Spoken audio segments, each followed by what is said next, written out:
Hello everyone. My name is Vokun. Welcome to Top of the Week. Let's check out this week's r/prorevenge. Posted by u/white and Margie. Arsehole manager destroyed my childhood game store, so I got him fired. I judge card games from local to world championships. For several games, I was head judge at the world championships. The town I grew up in had a game store. It was ran by a husband and wife, and eventually their kids joined in on the fun. And it was a lot of fun. Every night there would be no tables open, and for bigger tournaments they would rent out vacant storefronts in the shopping center to fit everyone that would come. Eventually they moved the store to a bigger store, and it would just keep growing. Some that grew up in the area and played at the store eventually had kids of their own, and they played in the store too. It became a tradition. This is the place that you took your kids to their first RPG game, or where you buy them their first booster packs. The only Friday nights that this store would be empty was if there was a big football game at the high school. The reason the store was so popular was because of the couple. They were never flashy, and they treated everyone as if they were the best player in the world. They'd give away free snacks, sodas, booster packs for every little occasion, and sometimes just because. They were more than patient with players, helping them build decks and helping people get better at the games. They also knew and were able to teach every game they sold in the store. I can walk in any day and there would be several RPG groups and rows after rows of people playing all sorts of games. Didn't matter if I bought anything or not. I can stay from open to close and not spend a dime, and they would still treat me like I dropped $1 million. It was Nerdvana. It was also the store where I judged my first event after I got my initial certification. And the husband had me as a judge for almost every event, and he would compensate me half a box of booster packs for the smaller events up to 2 boxes for bigger ones. For one really big release weekend he gave me 6 boxes of booster packs and paid me. His wife was equally amazing and loved her nerds, as she affectionately calls us, more than he did. She would bake cakes for birthdays. Every day for the week leading up to Christmas there would be a tin of cookies always stocked and baked the night before. If people got in a jam and needed a last minute sitter, they could leave the kids at the store and she would warn the parents she'll watch them, but she'll also teach them collectible card games. I think this is also why the store made so much money. There was a rumor the store actually belonged to her. Life happened and eventually I ended up living in a city about 3 hours away, and a few years ago I heard the wife died and the husband couldn't bear being in the store because everything reminded him of her, so someone else was running the store now. I planned on visiting the store, but being 3 hours away I just couldn't make a casual trip there, as a round trip would be 6 hours. Around the middle of last year, the store announced they were going to host a major qualifying tournament. This generated a lot of buzz. People from all over the region were making plans to travel to it. I thought this would be a great time to visit the store, so I made plans to go to. About a 2 week before the event I got an email from the publisher asking me to judge the event. I thought this was odd, as for store level events the store fields the judges and the publisher doesn't get involved at all. Also, while there are a number of us judges, we are not so numerous that we don't know each other. So, I knew there was enough judges in the store's area that should be able to handle event. I wrote back saying I was hoping to be able to play, but shouldn't there be judges in the area that would be able to do this? They wrote back with there should be, but the store owner said he couldn't get anyone even with the list we sent him. Red flag. They ended with the email with, you should talk to the other judges from the area and see if you can more of the story. I wrote back with give me a few days to think about it. I immediately started contacting the judges in the area. They all told me the same story. The store was sold to guy, and he was great. It was manager that was the problem. He was a judge as well, but he thinks he knew better than everyone else. The manager was he would override obviously correct ruling because he was buddy with the person the judge ruled against. Apparently, this also happened at a major regional tournament. Now one of the reasons I judge instead of play is judges are pretty well compensated now anyways, not just with booster box and our pay, but we also get some pretty sweet exclusive promise and swag. This asshole manager was hoarding judges' promise for himself. The judges found out about this after they went to a major event and another judge was talking about a sweet swag he got. The area judges put 2 and 2 together and realized what was going on. After this happened, judges that lived in the area all agreed they wouldn't judge under him ever again. This wasn't the worst of it. He would harass players, saying they can't bring any outside food or drinks. Tell them they have to buy products if they want to play in the store. He would harass the RPG players, telling them they have no life and they are just wasting valuable time they could be using to play better games. Needless to say, people tried to avoid him. But as the owner would sometimes run the store himself, no one can be sure when the manager from hell would be around. I was livid. This was the store I grew up in. This was the store I learned to play and mastered all my favorite games. And this prick was killing the store. I started to formulate a plan. I wrote to the publisher and told them I'll do it. Also, what was the judge's swag for this event? They wrote back, really grateful as they would have had to pull the event if I didn't agree to it, and told me everything I would get for judging. They even told me they'll throw something in special for me for helping them out. I wrote back asking for a specific item I knew that the Ashat manager would definitely want, and I could use to trap him. The publisher wrote back saying, yes, they would include that in the tournament kit as well. The day of the event, I woke up at the ungodly hour of 5 AM, got ready and left the house at 7 AM, and made the 3-hour drive to my home store. I got there and there were already a line wrapping around the store. I said hi to people I knew from the store and those I met at larger events. It was like a mini homecoming. I walked in, and the new owner, the manager and 2 other judges was there, and went over the day. The manager started saying that he's a level mid-tier judge and that was the highest in the area right now, so he would be the head judge for the event and what he says is final. I told him that I was a higher tier judge. On top of that I had several advanced roles qualifications. He said I was b***ing him until I showed him my certification. He said he's still head judge because he was the manager of the store and people in the store respects his authority. I had to stifle a laugh. Then I told him before I start, I would like my judge's swag. Now normally I get this at the end of the event because I don't want to carry it around all day. But given this guy's records I wanted to give this guy as little chance as possible to steal what was owed to me. He started hemming and hawing and said he hasn't pulled the kit yet. I told him pull it, open it and give me my swag, or I will be walking away, and I tell the publisher and this tournament will be invalidated. The owner tried to reason with me, but I was firm. I hated doing this to the owner. He hasn't done anything wrong. From what I heard, he was trying to continue the traditions and practices the original owners established.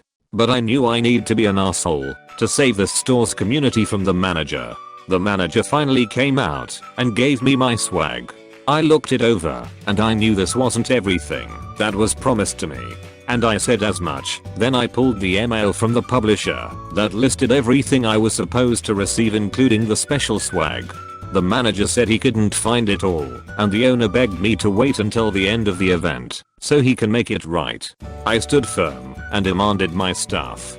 I listed everything, and this time I also listed the special item I requested from the publisher. The manager went pale. The owner looked at the manager and said, you said you got that when you judged that big event a few months ago. I pulled up the email where I requested the item, and where the publisher it would be included and showed it to the owner. The owner exploded.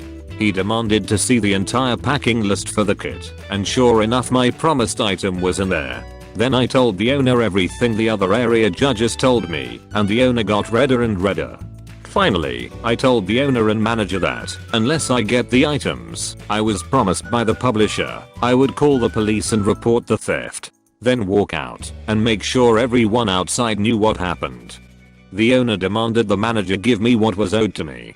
He walked back and brought out everything that was listed in the email, plus the special item that was promised to me. The owner then fired the manager and apologized to me profusely for what just happened and asked me to please judge. I agreed, started the tournament, and apparently it was the best ran tournament the store had since the change of ownership. No one walked away complaining. All the rulings was fair and it even ended early.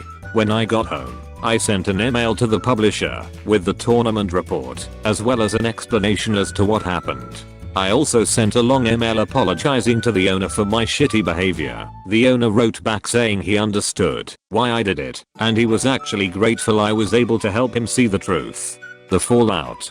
The asshole manager, and was stripped of his judge certification. Also the guys he tried to help cheat, was given bans from the game. The owner hired one of the area judges to manage the store, and it's slowly going back to what it was before the reign of asshole manager. In the grand scheme of things, this wasn't some huge injustice that was righted, but this store is like family to me, and you don't mess with my family. TL. Doctor, an amazing game store was being run into the ground by the store manager, who was also stealing from card game judges. I worked out a plan to trap him by asking the publisher to include specific swag for me that I knew he would steal. When I demanded my swag from the publisher, the manager was caught red-handed and was fired. Edit 1. So some of you wanted to know why the new owner didn't know anything. Well, what people told me, players never told him. They didn't think he would believe them. Edit 2. Forgot to mention this, but one of the players in line was a judge, so I went and conscripted them to judge the event. I'm glad that the owner was a decent guy. I've seen too many great places disappear because some greedy takes over and thinks nerds will put up with anything and keep shoveling out the dough. I mean, we are talking about people who will walk, run, drive, fly, swim, whatever it takes, hundreds of miles to get that one special thing. If they can't get their fix locally, they will move on. Oh, there may be a few people that hold out due to nostalgia, but even that eventually wears away. There's nothing worse than a biased or corrupt judge, referee, or other authority figure. We rely on these people being fair, and it absolutely can ruin a community when they are not. Thanks for taking this one down. You could have just taken things to the owner, which might have gotten him fired, maybe, but the way you did it, he'll never be in charge of a gaming event with that publisher again, and probably not a participant either. Posted by /Horatius Cockles. I got fired and went after the boss's money, his hotel and his marriage.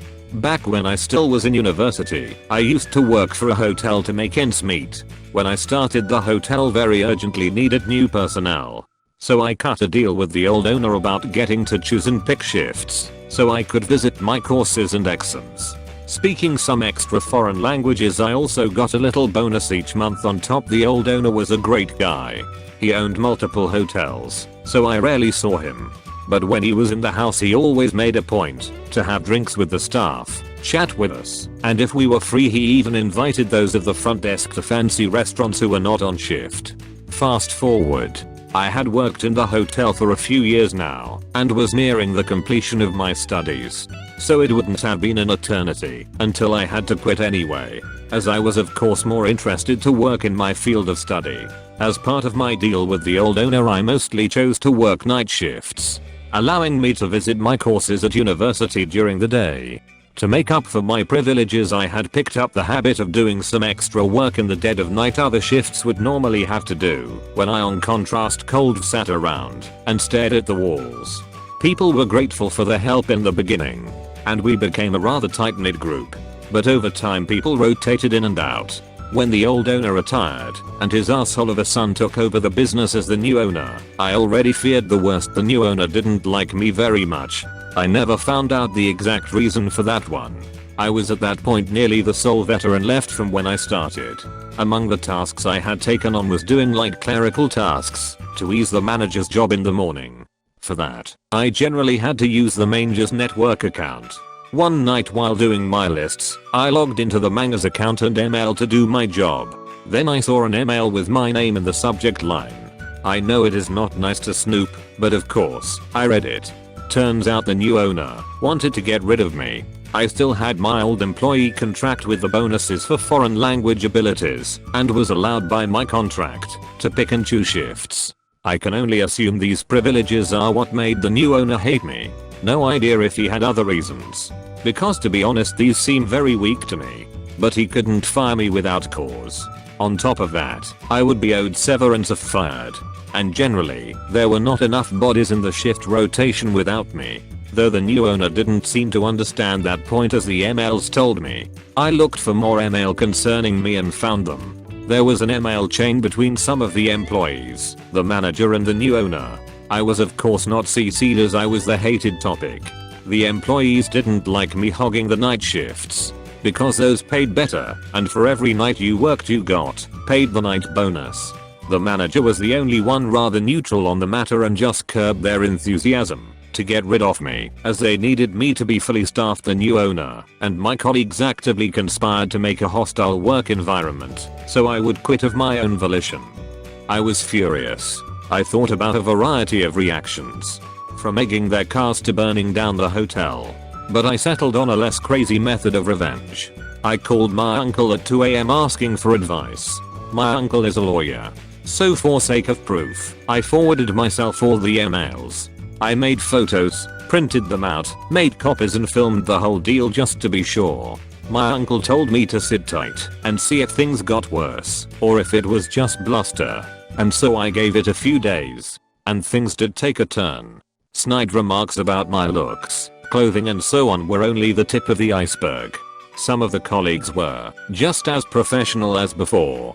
But the conspirators always left extra work for me, or porn duties they normally had to do on me. I always kept a spare shirt and suit at work, just to have a change, which suddenly disappeared. One guy even started to threaten me with violence. But I kept clenching my butt cheeks. I would not give them the satisfaction of saving on the severance or giving in. I'm a big boy after all. I did, however, stop doing any extra work I was not obligated to do, which in the end was the reason they used to fire me. They still had to pay me severance. The next day my uncle, with bundled proof of the email and all documented harassment by my colleagues, served the hotel my lawsuit. It started with wrongful termination and ended with harassment. Reportedly the manager went white as a sheet when he realized where the emails must have come from. The new owner had been on vacation and had to cancel his expensive vacation in France to deal with this. Their counsel advised them to settle. So I accepted my severance and a hefty bonus on top. Enough money to last me until the end of university without work.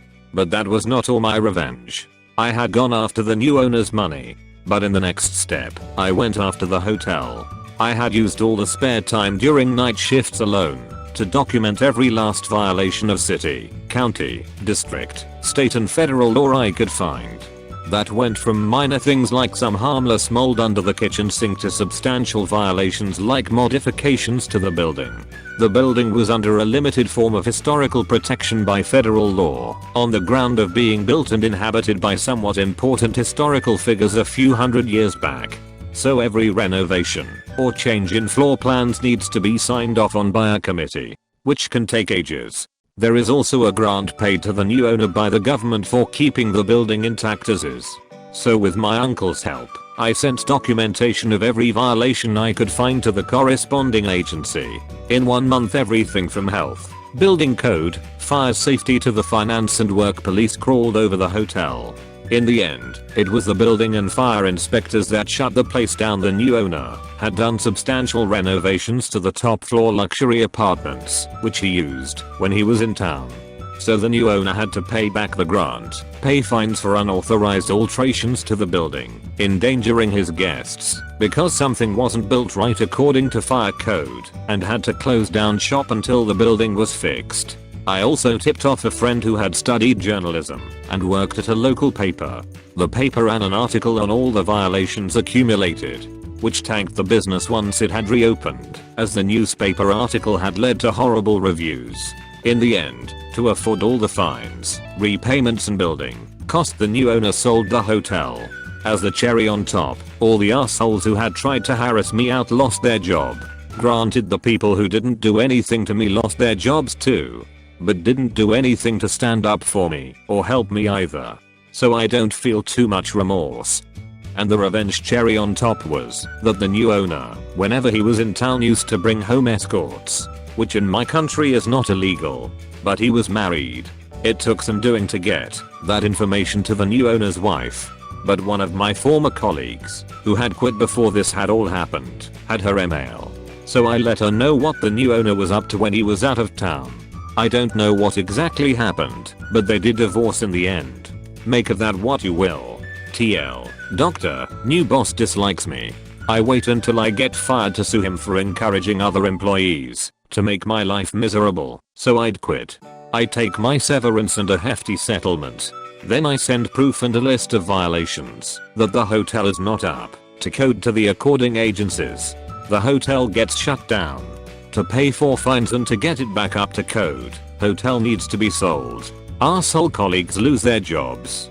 Lastly, I know boss cheated on his wife with escorts, which I'll let the wife know. Marriage blew up. Pro tip, don't piss off the guy who knows where all the bodies are buried. Well done, and your boss definitely deserved it. All the best stories start with I have a insert family member who's a lawyer. That's when you know it's really about to get intense.